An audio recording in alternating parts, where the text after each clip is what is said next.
देखिएगा उपाध्यक्ष महोदय,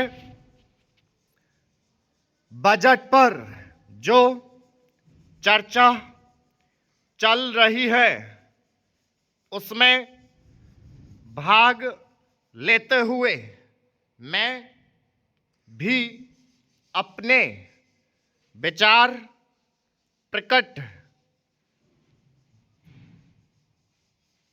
करना चाहता हूं। इस पर विचार करते समय दो स्थितियों को हमें दृष्टि में रखना होगा।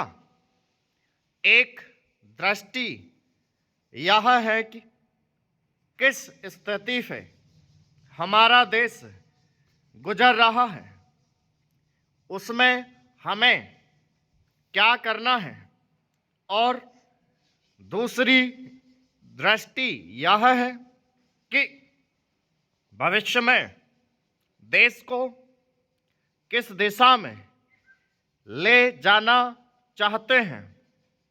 जब तक इन दोनों दृष्टिकोणों को सामने रखते हुए इस बजट को नहीं जांचेंगे, तब तक हम यह निर्णय नहीं कर पाएंगे कि यह जो बजट हमारे सामने रखा गया है वह देश की दृष्टि से उचित बजट है या नहीं।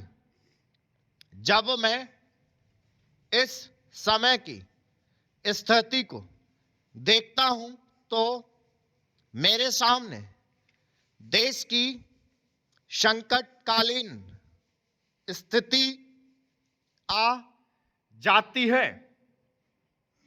किस तरह से चीन और पाकिस्तान की तरफ से हमको खतरा है, किस तरह से वे देश पर हमला करना चाहते हैं और किस तरह से हमारी आपसी एकता को मिटाकर हमको लड़ाकर देश में देशद्रोह फैलाना चाहते हैं।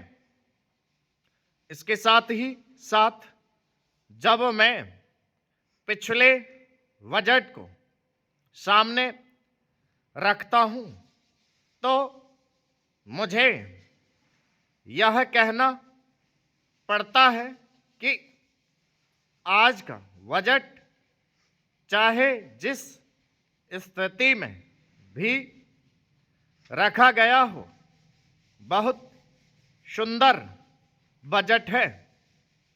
एक ईमानदार कोशिश हमारे वित्त मंत्री महोदय ने इस बजट को तैयार करते समय की है, लेकिन एक राजनीतिज्ञ की दृष्टि से जब मैं देश के भविष्य की ओर देखता हूं तो मुझे यह कहने में कोई संकोच नहीं होता है कि कोई विशेष समाधान इस बजट से नहीं निकलता।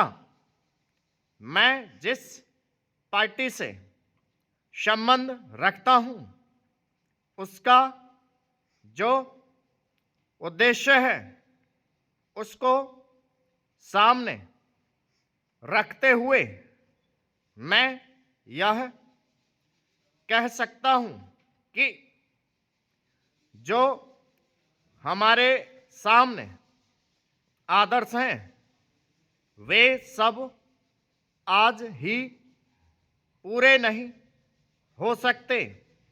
हमारे वित्त मंत्री या हमारी सरकार आज ही सब कुछ नहीं कर सकती या स्वर्ग लाकर हमारे सामने खड़ा नहीं कर सकती। स्टॉप। 60 की स्पीड है, पूरे 25-30 मिनट दे रहे हैं।